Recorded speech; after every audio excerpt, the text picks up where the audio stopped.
احنا عدنا كل تحاليل واشعاعات وفحوصات الحاجه، كلها بتاكد انها سليمه عضويا 100%. طب الحمد لله. يعني الدكتوره شرطه ما اثرتش على رجليها؟ لا. امال اللي حصل ده يبقى ايه؟ امي ما قادراش تقف على رجليها ليه؟ واضح يا جماعه ان هي عندها سبب نفسي. نفسي؟ ازاي يعني؟ في بعض المرضى من كتر الضغوط اللي بتبقى عليهم العقل الباطن عندهم بيحول الضغوط النفسيه دي الى ما يشبه المرض العضوي. يعني ممكن مثلا تعمل لهم حاله خرس مؤقت، تعامى مؤقت، او حاله شلل ايد او رجل. الحالة دي تستمر كتير؟ ده بقى بيتوقف على حاله المريض وارادته، لكن في الغالب ما بتاخدش وقت طويل، يعني ممكن تستمر يوم، اسبوع، ممكن شهر. يا مري، يعني امي ما توقفش على رجليها لمده شهر؟ يا جماعه انا بقول ممكن اقل وممكن اكتر. انا شايفه ان احنا لازم نستعين بدكتور نفساني يكتب لها العلاج اللازم علشان حالتها دي ما تطولش، وكمان العلاج الطبيعي مهم جدا في الحاله دي. أنا ما قادراش أصدق. جدك خطفك من أمك وموتها بجارتها وخلاك تتربى مع أولاد الليل وضحك على الحكومة وهم فاكرين إنك ميت. ايوه، انا الميت الحي اللي حاسس انه ميت لو هو عايش. قولي لي يا زينب، كرهتيني بعد كل اللي سمعتيه عني؟ بالعكس، ده انت صعبان عليا قوي. اللي شفته يخليك وحش ملهوش قلب، لكن انت مش كده. كيف يا زينب؟ كيف وانا خطفت نصرة ووديتها؟ خطفتك انت كمان، لكن ما قدرتش تأذي نصر ولا ودبتها. وانا كمان ما أذتنيش. يعني جواك خير يا فراش.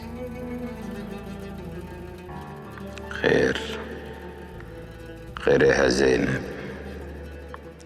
انا ما قدرش اقول لك على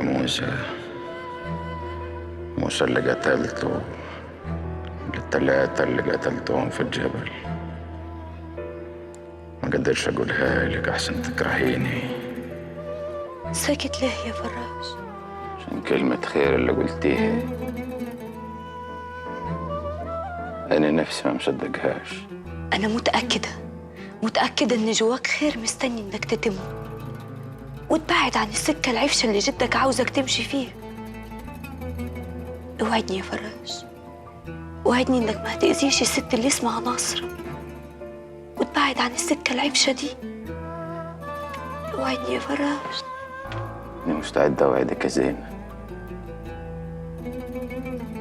وأوعدك بأكتر من كده، بس قبليها أنت كمان توعديني. أوعدك بيه؟ إنك ما تكونيش لحد غيري، ما تتجوزيش غيري مهما طال العمر.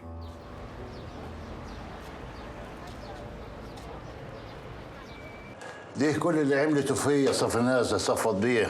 سرقتني يا والشناوي وخربوا بيتي، والشناوي ساب مصر، ما فاضلش غير صفناز. ما حدش هيجيب لي حقي غيرك انت. انا مستعد اديلك 25% من اللي هتجيبهولي مني.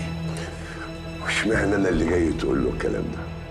ما تاخذنيش يا صفت بيه، جنابك أول واحد يعرف إنها طلقتني بعد ما رفعت عليها قضية الخلع دي، وكمان أنت اشتريت منها نصيبها في السرايا عندي. اشتريت لأخت جنابك، يعني جنابك أنت تعرف عنها كل حاجة. مصفر يا صفت. صفناس، ازيك يا هارون؟ فين فلوسي يا حرامية يا نصارون؟ هارون احفظ ادبك. هو انت ما قلتلوش يا صفت ان انا بقيت مراتك؟ مرته؟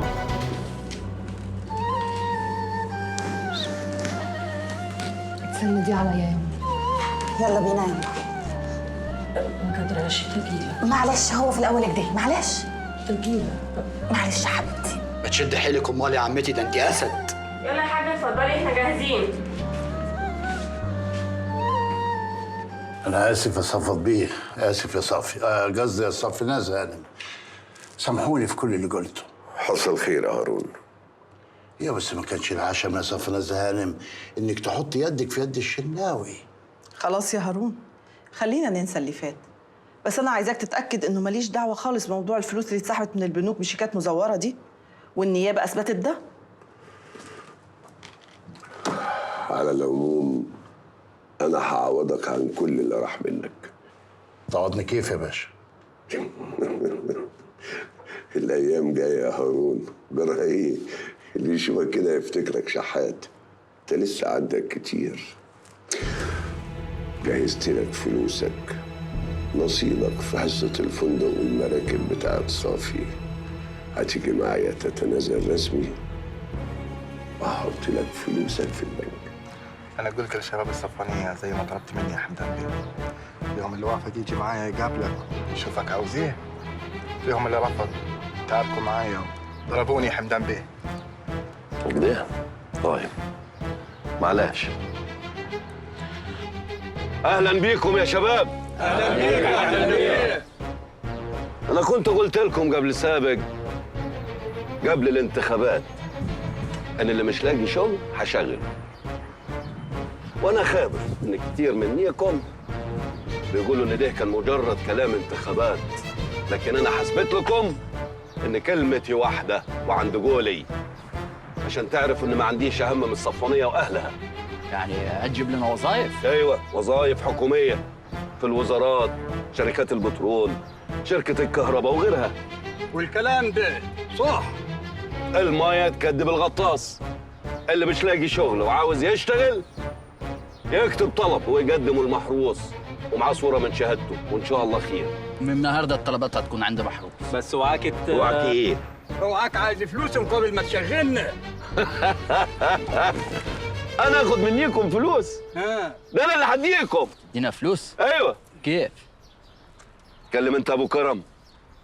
هنديله مبلغ يعمل بيه مشروع صغير، يربي له جاموسة، يجيب له فدانين زراعة ويزرعهم، وبعد سنة إن شاء الله يبقى يسدد القرض اللي عليه ده من غير فوائد ولا غيره. والكلام ده جد؟ زي ما قلت لكم المية تكدب الغطاس. اللي عاوز ياخد القرض الحسن يسيب اسمه مع محروس، وبكرة تشوفه.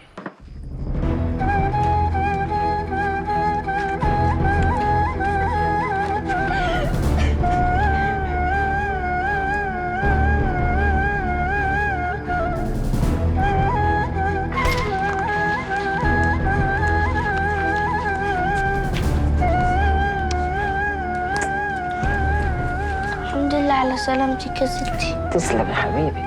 وانتوا مش قلتوا انها صفي؟